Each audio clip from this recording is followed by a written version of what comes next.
24번 소규모 개방경제 모형에서 무역수지 적자 확대의 원인으로 옳은 것은. 무역수지를 알아보기 전에 국제수지에 대해서 간단하게 살펴보고 풀어보도록 하겠습니다. 국제수지라는 것은 한 국가가 일정 기간 동안 수행한 해외 부문과의 경제적 거래를 화폐 단위로 표시한 것을 의미합니다. 그래서 이것을 체계적으로 분류한 표를 우리는 국제수지표라고 그러고요. 국제수지표는 아래와 같은 항목으로 구성되어 있습니다. 크게 두 가지, 경상계정과 자본금융계정으로 구분할 수 있습니다. 경상계정은 재화와 서비스를 주고받는 거래가 주로 기입되는 계정입니다. 그리고 자본금융계정은 말 그대로 자본거래가 기입되는 계정입니다. 경상계정에는 이렇게 네 가지가 있습니다. 상품수지, 서비스수지, 본원소득수지, 이전소득수지. 상품수지가 가장 중요한데 상품의 수출과 수입을 기록한 표를 의미합니다. 그리고 상품의 수출액에서 수입액을 뺀 것이 상품수지가 되겠죠. 지금 문제에서 묻고 있는 무역수지가 바로 이 상품수지를 의미합니다. 용어에 지금 무역이라고 되어 있고 여기는 상품이라고 되어 있는데 둘 간에 약간의 차이가 있는데 무역수지는 관세청 통관할 때 기준이고 상품수지는 물건을 인도하는 기준입니다. 그리고 이 무역수지는 운임 그리고 보험료 같은 것이 포함된 CIF라는 가격을 기준으로 하고요. 이 상품수지는 운임과 보험료를 뺀 상품 가격, 즉 FOB를 기준으로 합니다. 그리고 무역수지는 통관 기준으로 작성하기 때문에 관세청에서 발표하고요. 상품수지는 한국은행에서 발표를 합니다. 그 차이가 있을 뿐이지 보통 무역수지라고 나오면 상품수지를 생각하시면 되겠습니다. 기타 나머지 항목은 간단하게 보도록 하겠습니다. 서비스수지는 운송, 여행 이러한 서비스들, 직접 재산권 사용료 같은 것들을 국가 간에 거래할 때 주고받는 화폐의 수지를 의미하고요. 본원소득 수지는 우리나라가 외국에서 벌어들인 소득이라든가 반대로 외국인이 우리나라에서 벌어간 소득, 즉 급료나 임금, 배당, 이자 등을 의미합니다. 이전소득 수지는 아무런 대가 없이 수혜자에게 제공되는 송금으로 구호식량, 의약품 같은 무상 원조라든가 국제기구의 출연금 등을 기입하는 계정입니다. 이것들이 이제 경상계정이고, 그다음 자본금융계정은 자본수지와 금융계정으로 구성되어 있는데, 이 자본수지를 먼저 보면 해외 이주비, 그리고 특허 저작, 상표권 같은 비생산 무형자산 거래라든가 토지나 지하자원 같이 비생산 유형자산 거래를 기입하는 계정이고요. 금융계정은 직접 투자, 이것은 해외 기업에 대한 경영 참여와 같이 장기적인 대외 투자를 의미하고, 증권 투자는 말 그대로 외국가의 주식 및 채권 거래를 의미하고요. 파생금융상품은 선물 옵션 같은 파생금융상품에 대한 것을 기록하는 것이고, 기타 투자는 이 앞에 직접 투자, 증권 투자, 그리고 파생금융상품에 포함되지 않는 외국가의 모든 금융거래를 의미합니다.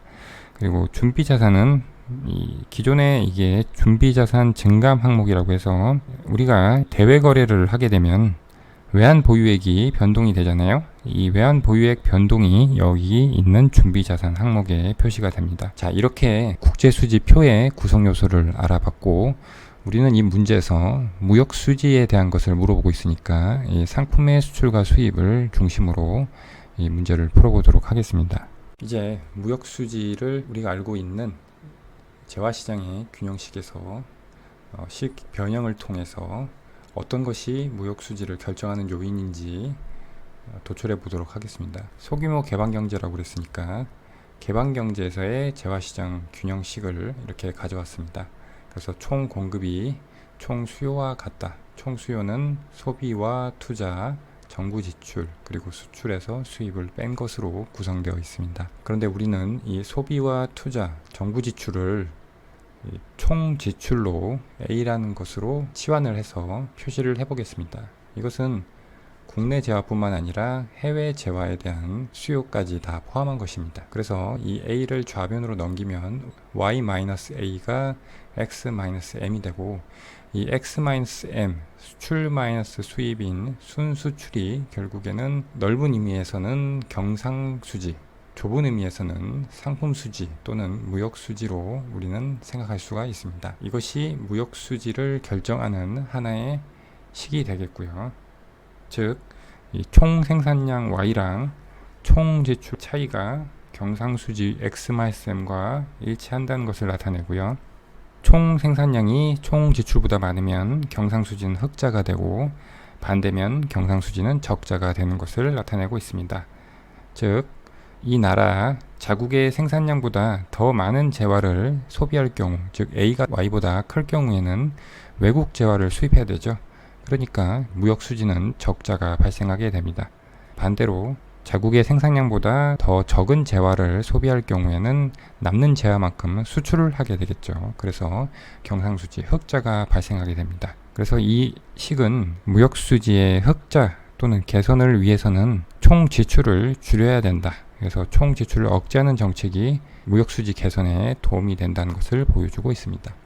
자, 이것이 하나의 무역수지를 결정하는 요인에 대해서 나타내는 식이 되고요. 두 번째 식을 한번 도출해 보도록 하겠습니다. 자, 다시 개방경제의 재화시장 균형식에서 출발하는데요. 여기서 이 좌변은 총공급이라고 했는데 이 총공급은 이렇게 표현할 수 있습니다. 이쪽에 내려와 보시면 저축이란 것은 이것은 정의를 나타내죠. 소득에서 소비를 빼고 그리고 세금도 정부에 내고 한 것이 저축이 되죠. 민간의 저축이 되는데 이러한 항등식에서 Y에 대해서 정리하면 Y는 소비 더하기 저축 더하기 조세 해서 이것이 총 공급의 정의가 됩니다. 그러면 이것을 개방경제의 재화시장 균형식의 좌변에 대입을 해보겠습니다. 그러면 C 더하기 S 더하기 T가 좌변으로 오고 그러면 우변과 이렇게 균형이 됩니다. 이것을 아래와 같이 정리하면 저축 마이너스 투자 그리고 조세 마이너스 정부 지출이 순수출 즉 무역수지가 된다는 식이 됩니다. 그리고 이 S는 민간 저축을 의미하고요. 이 T-G는 정부의 저축을 의미합니다. 즉, 한 국가의 무역수지는 저축과 투자, 그리고 정부 저축 또는 재정수지에 의해 결정된다는 것을 보여주고 방금 설명했듯이 이 민간 저축과 정부 저축의 합인 국가의 총 저축과 총 투자의 차이가 무역수지가 된다는 것을 의미합니다. 이것이 무역수지를 결정하는 요인에 대한 두 번째 식이 되고요. 그 다음 마지막 세 번째, 그냥 순수하게 무역수지의 식, 즉 상품에 대한 수출액에서 상품에 대한 수입액을 뺀 것, 이 수출과 수입의 각각의 결정 요인으로 표시를 했습니다. 수출은 결정하는 요인이 해외의 소득, 즉 해외 소득이 늘어나면 우리나라 재화를 더 많이 수입하게 되니까 우리 입장에서는 수출이 늘어나게 되죠. 그리고 실질 환율, 자국 물가분의 명목 환율 곱하기 해외의 물가 수준, 이것이 실질 환율을 의미하죠. 그래서 이것은 자국 재화의 국제 가격 경쟁력을 의미합니다. 실질 환율이 올라가면 자국의 물건 가격보다 해외의 물건 가격이 더 비싸지니까 수출은 증가하고 이쪽에서 수입은 감소하게 되겠죠. 그래서 실질 환율은 수출의 증가 요인, 수입의 감소 요인이 됩니다. 마지막 남은 하나, 수입에서 자국의 소득이 늘어나면 수입이 늘겠죠. 해외 재화에 대한 수요가 늘어나니까. 그래서 이렇게 직접적으로 무역수지의 구성 요소인 상품의 수출과 상품의 수입을 결정하는 요인으로 이렇게 정리할 수가 있겠습니다. 그럼 보기를 하나씩 보면서 맞는 보기를 찾아보도록 하겠습니다. 1번 세금의 증가. 세금이 나와 있는 식은 이 두 번째 식이죠. 세금이 증가하면 국민 입장에서는 가용할 수 있는 소득이 감소하니까 해외 재화에 대한 수요가 감소하게 되겠죠. 즉 수입이 감소하게 됩니다. 수입이 감소하게 되니까 무역수지는 흑자가 되겠죠. 그래서 이 세금 증가는 무역수지 흑자니까 틀린 보기가 되고요. 2번 정부 지출의 증가. 정부 지출은 역시 두 번째 식이 있죠. 정부 지출이 증가한다는 이야기는 국내 재화에 대한 소비뿐만 아니라 해외 재화에 대한 소비도, 정부가 사들이는 소비도 늘어난다는 것이고, 그러면 당연히 무역수지는 수입이 늘어나니까 적자가 되겠죠. 그래서 2번이 무역수지 적자가 확대되는 요인이 되니까 답은 2번이 되겠습니다. 3번 마저 보겠습니다. 3번 해외금리가 상승. 해외금리가 상승하면 어떻게 되죠? 지금 이 나라는 소규모 개방경제 모형이니까 자국의 외화가 해외로 유출되게 되겠죠. 그러면 외환시장에서 달러에 대한, 이 나라가 우리나라라고 했을 때 외환시장에서 달러에 대한 수요가 증가하게 되고, 그러면 외화의 가격이 상승하게 되고, 그것은 명목환율이 상승하는 것을 의미하죠. 그러면 이 세 번째 식에서 이에 해당하는 것이 상승하게 되는 것이고, 그러면 실제로 환율이 상승한다는 것이고, 실제로 환율은 수출의 증가 요인, 수입의 감소 요인이니까 순수출은 증가하게 되죠. 즉 무역수지는 흑자가 됩니다. 그래서 3번도 틀린 보기가 되고요. 4번 투자세 감면의 종료. 이것은 투자를 감소시키는 요인이죠.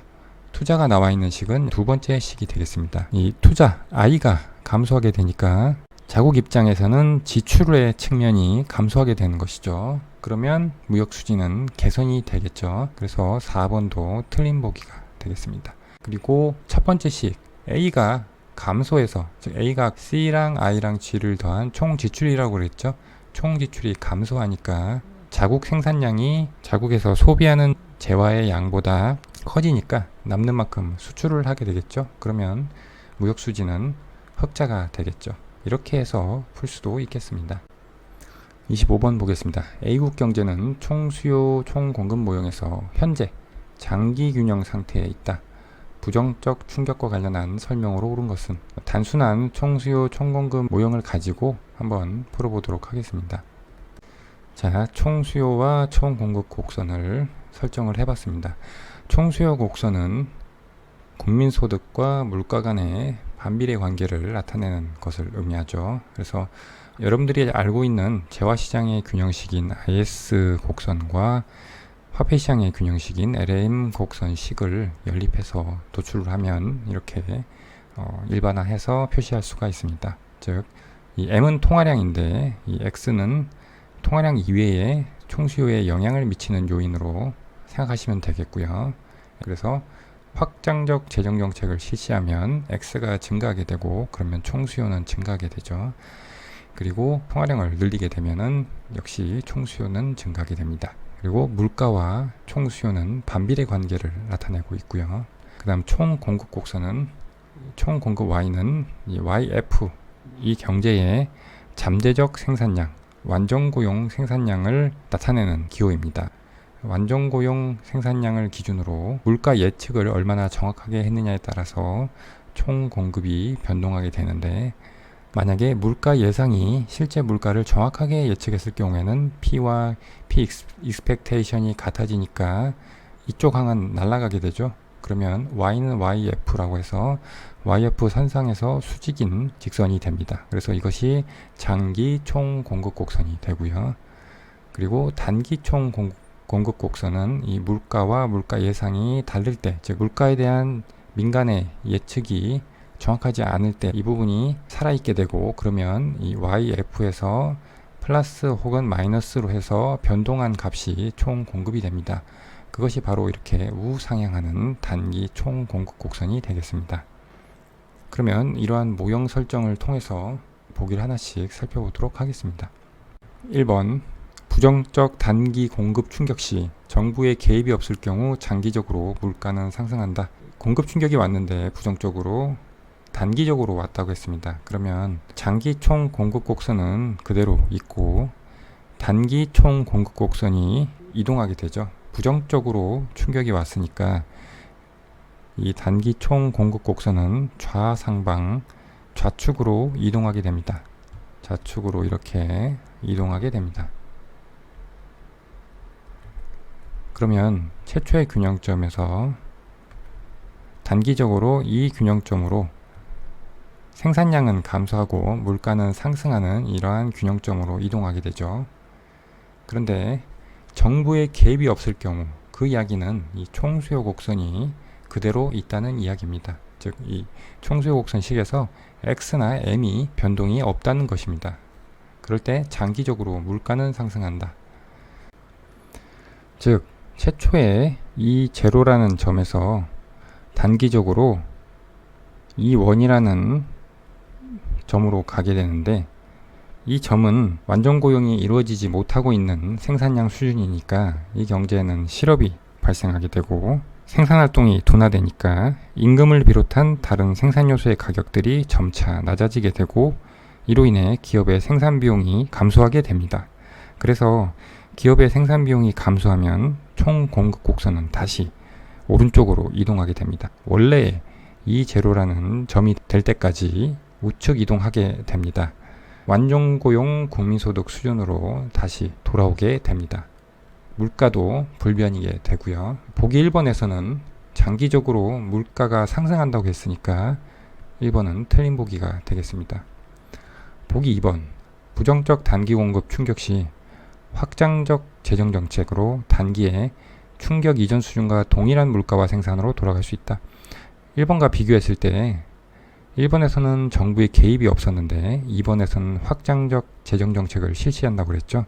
그 이야기는 이 총수요 곡선식에서 x가 증가한다는 것이고, 그것은 총수요 곡선이 우측 이동한다는 것이죠.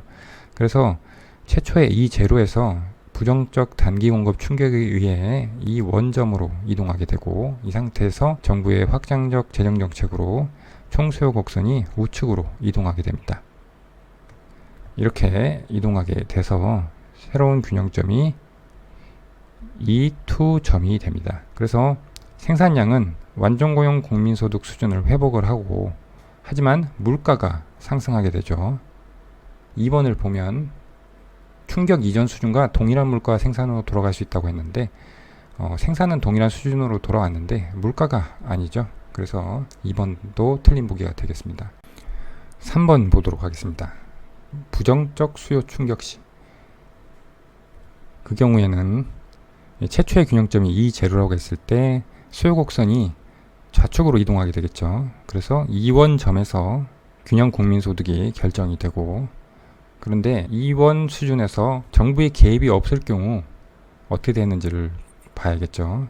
그 경우에는 역시 이 경우에도 아까 부정적 단기 공급 충격처럼 완용고용 국민소득보다 낮은 국민소득에서 균형이 형성되기 때문에 이 경제에는 실업이 존재하게 되고, 그러면 생산활동 둔화로 인해서 각종 생산요소 가격이 하락하게 됩니다. 그렇게 되면 기업 입장에서는 생산 비용이 감소하게 되고, 그렇게 해서 생산을 늘리게 됩니다. 그러면 이 단기 총 공급 곡선이 우측으로 이동하게 됩니다. 장기 총 공급 곡선과 수요 곡선이 만나는 E2점까지 이동하게 돼서 균형이 E2점에서 형성이 되는데, 이 E2점은 최초의 균형 E0와 비교했을 때 국민소득은 완전고용 국민소득으로 동일하지만 물가는 하락하게 되는 거죠. 그런데 3번에서 정부의 개입이 없을 경우 장기적으로 충격 이전 수준과 동일한 물가로 돌아간다.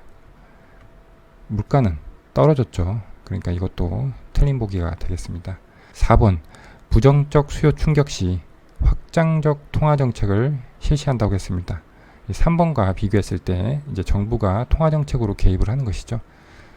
통화 정책은 이 총수요 곡선에서 M을 의미하는데 확장적이라고 했으니까 M이 증가하게 되고, 그러면 총수요도 증가하게 되죠. 그러면 이 제로점에서 부정적 수요 충격에 의해서 2원점으로 단기 균형이 형성됐다가 확장적 통화 정책에 의해서 다시 수요 곡선이 우측 이동하게 되죠. 그러면 이 제로점으로 다시 돌아오게 되죠. 즉 원래의 균형으로 돌아오게 돼서 원래의 균형과 비교했을 때 국민소득은 그대로, 물가도 원래 수준인 P 수준으로 다시 돌아오게 됩니다. 그래서 4번에 보면 부정적 수요 충격 시 확장적 통화 정책으로 단기의 충격 이전 수준과 동일한 물가와 생산으로 돌아갈 수 있다고 했으니까 4번이 맞는 보기가 되겠습니다.